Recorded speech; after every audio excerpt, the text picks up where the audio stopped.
ওম শান্তি। ঘৰ সংসাৰত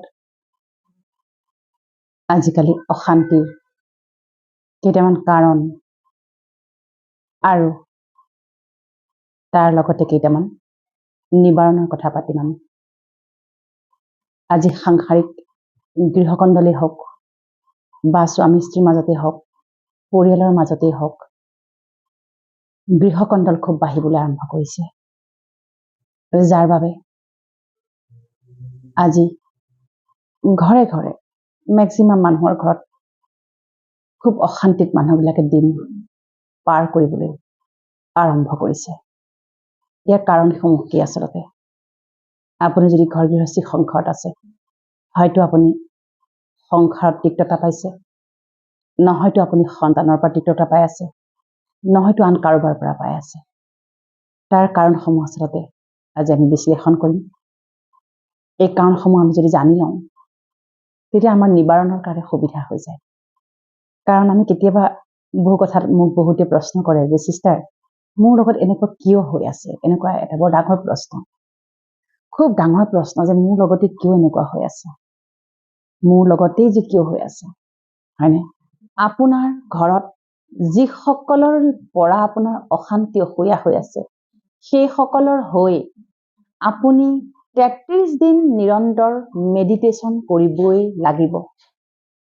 মই এটা কথা আজি স্পষ্ট আকাৰে কৈ দিওঁ, আপুনি আৰু নাম্বাৰ লিখক, আপুনি আৰু কিবা কিবি জব কৰক, আৰু আপুনি ক'ৰবাত মঠ মন্দিৰত গৈ পেলাই, গীৰ্জা মছজিদত গৈ পেলাই আৰু নাম কীৰ্তন কৰক, ভগৱানক মাতক, আৰু কিবা কিবি পাঠ কৰক, মণি মুকুতা মালা তাবিজ যিমান যত আছে পিন্ধি লওক, আপোনাৰ মনক কিন্তু কোনো অবজেক্ট, কোনো বাহিৰৰ পদাৰ্থ বা অবজেক্টে আপোনাৰ মনক কেতিয়াও সলনি কৰিব নোৱাৰে, কেতিয়াও নোৱাৰে। পাৰিব অকণমান সময়ৰ বাবে, অকণমান সময়ৰ বাবে আপোনাৰ কিঞ্চিত পৰিৱৰ্তন আপোনাৰ অনুভৱ হ'ব।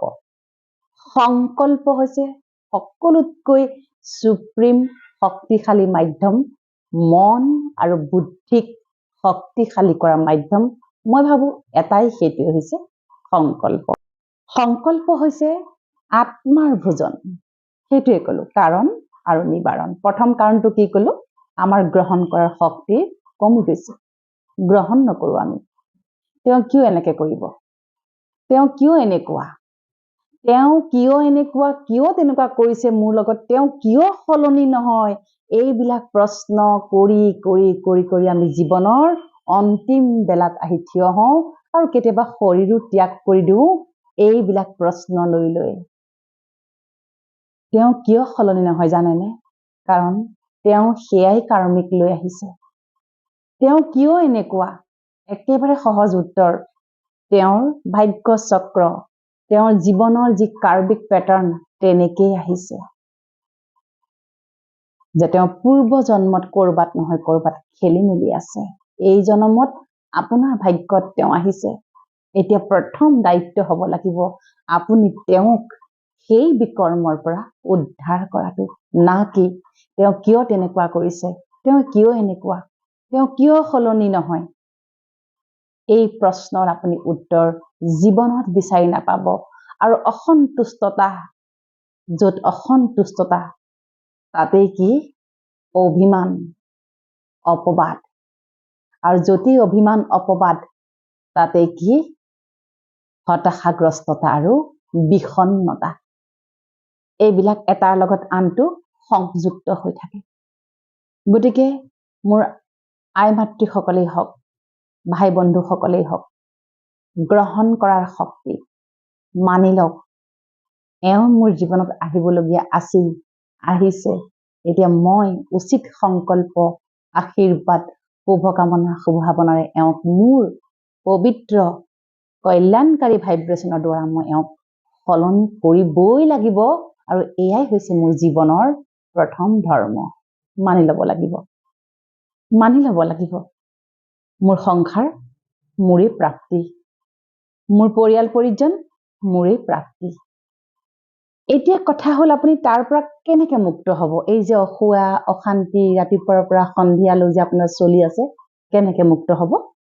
পৰমাত্মাই কয় তুমি মুক্ত তেতিয়াই হ'ব পাৰিবা যেতিয়া তুমি সেই সমগ্ৰ দৃশ্যাৱলী বা সেই গোটেই ঘটনা পৰিঘটনাক তুমি কি হিচাপে চাব পাৰিবা সাক্ষী হিচাপে চাব পাৰিবা সাক্ষী এই যে সাক্ষী কোন জানেনে একেবাৰে সহজভাৱে মই আপোনালোক আই মাতৃসকলক বুজাই দিব বিচাৰিছো উদাহৰণস্বৰূপে আপুনি বাটেদি গৈ আছিলে যাওঁতে আপুনি গৈ আছে যাওঁতে আপুনি দেখিলে অকমান আঁতৰত গৈ বহু মানুহৰ মাজত কাজিয়া হৈ আছে আপুনি কিন্তু একোৱে নাজানে কিয়নো কাজিয়া হৈছে কিহৰ কাৰণেনো তেওঁলোকৰ মাজত ইমান কাজিয়া হৈছে একো নাজানে আপুনি কি কৰিব অকমান ৰৈ পেলাই এনেকৈ চাব নহয় জানো আৰু তাত যদি কোনোবাই কাৰোবাক হাতো উঠাইছে মাৰধৰ কৰিছে ফিজিকেলি টৰ্চাৰ কৰিছে আপুনি কি ক'ব এই নকৰিবা অ নাপায় এৰি দিয়া হ'ব দিয়া ক্ষমা কৰি দিয়া নাপায় নহয় তেনেকৈ মাৰিবলৈ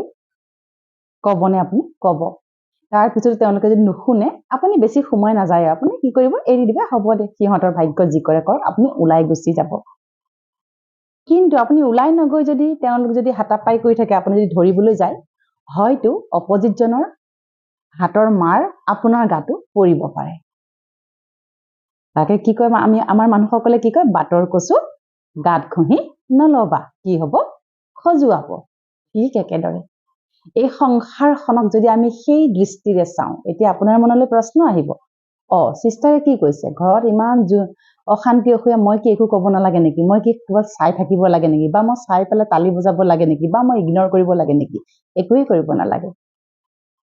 কৰিব নালাগে আপুনি যদি এইখিনি সদায় কৰে সৰু উদাহৰণ দিওঁ হয়তো আপুনি আপোনাৰ পত্নীৰ পৰা অশান্তি পাই আছে বা স্বামীৰ পৰা অশান্তি পাই আছে বা সন্তানৰ পৰা পাই আছে বা XYZ কাৰোবাৰ পৰা পাই আছে মাত্ৰ 33 দিন নিৰন্তৰ আপুনি যদি এইখিনি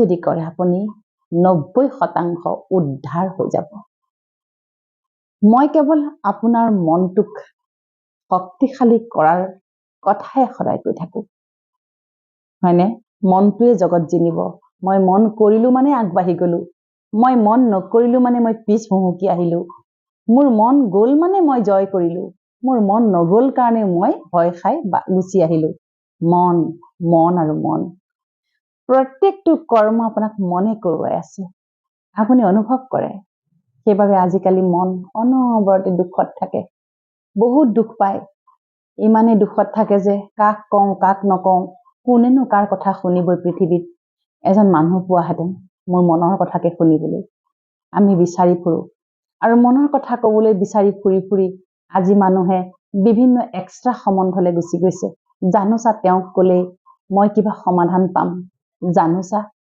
মই কাৰোবাক ক'লে মোক তেওঁ সমাধান দিব সেই সমাধান বিচাৰি যেতিয়া আমি আৰু এজন মানৱৰ জীৱনত প্ৰৱেশ কৰো তেওঁৰ পৰাও আকৌ নতুন কাৰ্মিক আৰম্ভ হৈ যায় এই কাৰ্মিকৰ পেটাৰ্নখন কেনেকৈ হয় দেই সেইটো খুব ইণ্টাৰেষ্টিং এই যে কাৰ্মিক পেটাৰ্নটো যে আৰম্ভ হয় আপ ডাউন কাৰ্মিক পেটাৰ্নটো কেনেকৈ বনে জানেনে এনেকৈ বনে এই যে আপুনি আপোনাৰ ঘৰ সংসাৰত অশান্তি হোৱাৰ বাবে বা আপুনি ঘৰ সংসাৰত থকা সত্ত্বেও আপুনি যেতিয়া বেলেগৰ জীৱনত আপুনি যেতিয়া প্ৰৱেশ কৰিবলৈ আৰম্ভ কৰিব তাত আপোনাৰ কাৰ্মিক পেটাৰ্নটো বনিবলৈ আৰম্ভ কৰিব তাৰ মানে অনিচ্ছা সত্ত্বেও আপুনি নজনাকেও আপোনাৰ কাৰ্মিক পেটাৰ্ন প্ৰতিটো পদক্ষেপত প্ৰতিটো ক্ষণত আপোনাৰ নিৰ্মাণ হৈ আছে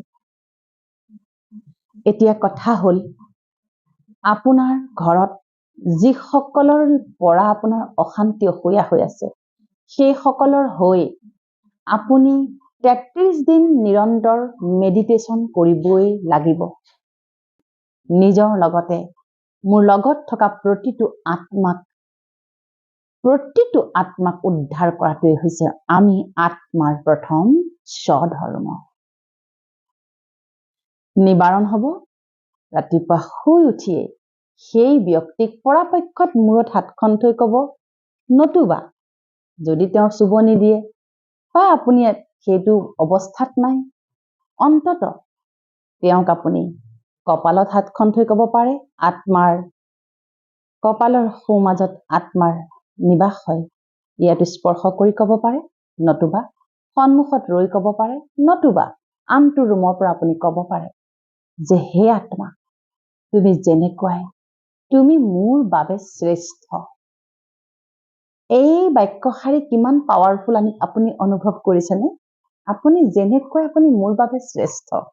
এতিয়া যেনেকুৱাই কি সোমাই গ'ল, সকলো সোমাই গ'ল। তেওঁ অসুৰ হ'ব পাৰে, তেওঁ বেয়া হ'ব পাৰে, নিকৃষ্ট হ'ব পাৰে, কিবা ধৰণৰ হ'ব পাৰে, যিয়েই নহওক কিয় তুমি মোৰ বাবে শ্ৰেষ্ঠ। পাৱাৰ অফ একচেপ্টেন্স, গ্ৰহণ শক্তি কি হৈ গ'ল? ইয়াতে নিৰ্মাণ হ'বলৈ আৰম্ভ কৰিলে। তাৰপিছতে তুমি মাষ্টাৰ শক্তিশালী, গুণী জ্ঞানী, সৰ্বগুণ সম্পন্ন, প্ৰেম স্বৰূপ, জ্ঞান স্বৰূপ, আনন্দ স্বৰূপ, সুখ স্বৰূপ, দিব্য স্বৰূপ, পৰম পবিত্ৰ স্বৰূপ, নিৰাকাৰী, নিৰ্বিকাৰী, নিৰ্বিঘ্ন, বিঘ্ন বিনাশক ঈশ্বৰ আল্লাহ গড ভগৱান পৰমাত্মাৰ সন্তান। ছেকেণ্ড বাক্যশাৰী আৰু পাৱাৰফুল হৈ গ'ল। কি পাৱাৰফুল হ'ল? তুমি যেনেকুৱাই নোহোৱা লাগিলে, লাগিলে তোমাক সমাজেও বৰ্জন কৰি পেলাইছে, কিন্তু তুমি মোৰ বাবে শ্ৰেষ্ঠ। আৰু তুমি কাৰ সন্তান? পৰমাত্মাৰ সন্তান। তুমি, আমাৰ এই সম্বন্ধ কি যুগে যুগে বান্ধ খাই আহিছে। হে আত্মা, যদি কেতিয়াবা কিবা কাৰণত জানি বা অজানিতে মই তোমাক অপায় অমংগল অপৰাধ কৰিছিলো, আঘাত দিছিলো, আজি মই মোৰ পিতা পৰমাত্মাক সাক্ষী মানি তোমাক ক্ষমা প্ৰাৰ্থনা খুজিছো। তুমি মোক ক্ষমা কৰি দিছা। আৰু তুমি অতদিনে মোক যি জ্বালা যন্ত্ৰণা, মানসিক অশান্তি, অসূয়া, অপবাদ, তিৰস্কাৰ দিলা, সেয়া সকলো মোৰেই কৰ্মৰ ফল বুলি মানি লৈ, ভেৰি ইম্পৰ্টেণ্ট লাইন, মোৰেই কৰ্মৰ ফল বুলি মানি লৈ তোমাক মই ক্ষমা দান কৰিছো। মোৰ তোমাৰ প্ৰতি কোনো আক্ষেপ নাই। বিদায় দিব লাগিব অন্তৰৰ পৰা। মোৰ তোমাৰ প্ৰতি কোনো আক্ষেপ নাই, ক্লিয়াৰ কৰিব লাগিব। তেওঁক হৃদয়ৰ পৰা আপুনি কি কৰিব লাগিব? যিটো নিগেটিভিটি আপোনাৰ তেওঁৰ প্ৰতি মনত সোমাই আছে, সেইটোক আপুনি কাট কৰিব লাগিব। যেতিয়ালৈকে সেই অনুভূতি থাকিব, তেতিয়ালৈকে আপোনাৰ এই সংকল্পও কিন্তু সিদ্ধি নহ'ব। গতিকে কি ক'ব লাগিব? তুমি যেনেকুৱাই তুমি মোৰ বাবে শ্ৰেষ্ঠ। তুমি মাষ্টাৰ শক্তিশালী, জ্ঞান স্বৰূপ, প্ৰেম স্বৰূপ, আনন্দ স্বৰূপ, সুখ স্বৰূপ, দিব্য স্বৰূপ, পৰম পবিত্ৰ স্বৰূপ, নিৰাকাৰী, নিৰ্বিকাৰী, নিৰ্বিঘ্ন, বিঘ্ন বিনাশক, নিৰাকাৰ পৰম পিতা পৰমাত্মাৰ শ্ৰেষ্ঠ সন্তান। তুমি মোৰ পৰম আজ্ঞাকাৰী। বহুত ইম্পৰ্টেণ্ট। সন্তানৰ ক্ষেত্ৰত হওক, স্বামীৰ ক্ষেত্ৰত হওক, স্ত্ৰীৰ ক্ষেত্ৰতো ক'ব, তুমি মোৰ পৰম আজ্ঞাকাৰী।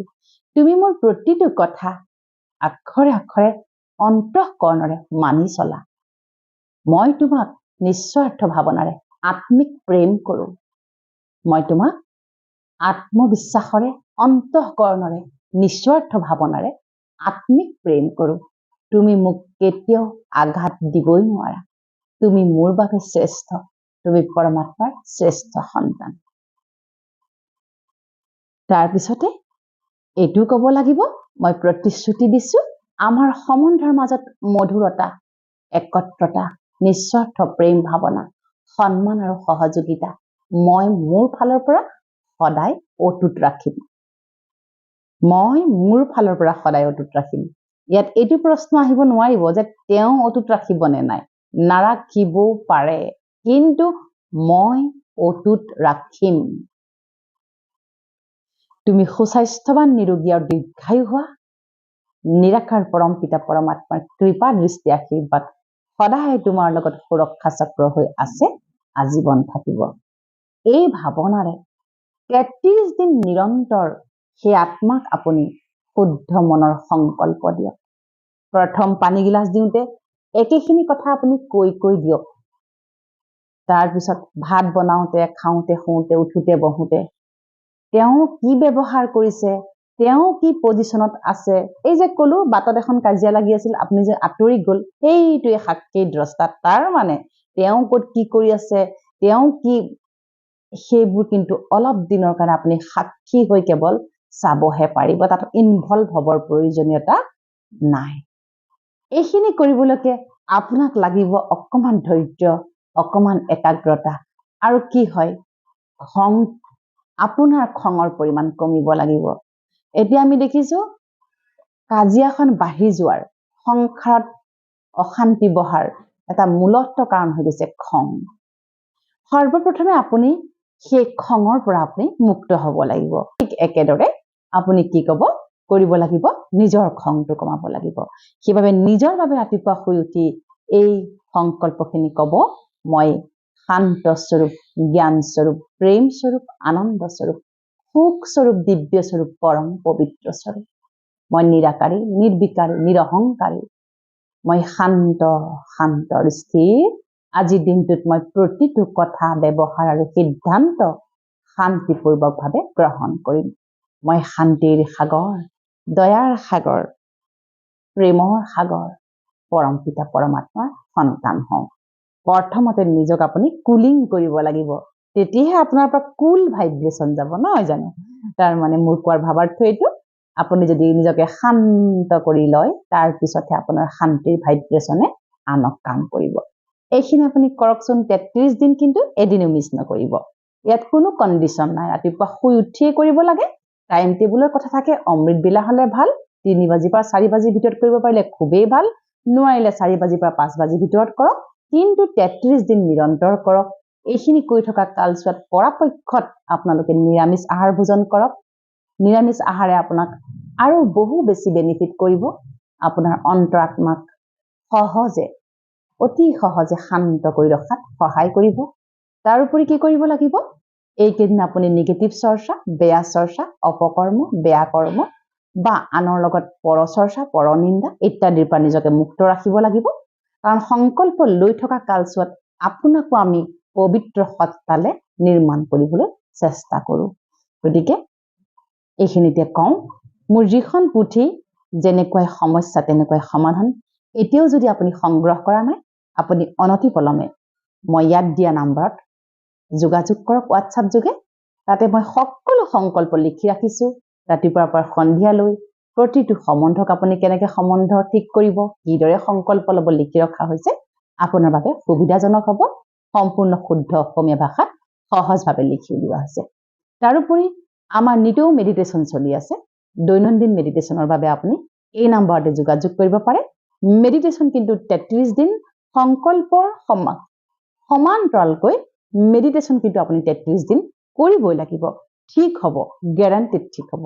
তাৰোপৰি কাৰোবাৰ যদি ব্যক্তিগত সমস্যা আছে, গ্ৰহ দোষ, কাল দোষ, কিবা দোষ, কিবি দোষ ইত্যাদি যদি আছে, ঘৰ শান্তিত বহুত বেছি প্ৰব্লেম চলি আছে, আপুনি মোক ব্যক্তিগতভাৱে কাউন্সিলিঙো কৰিব পাৰিব।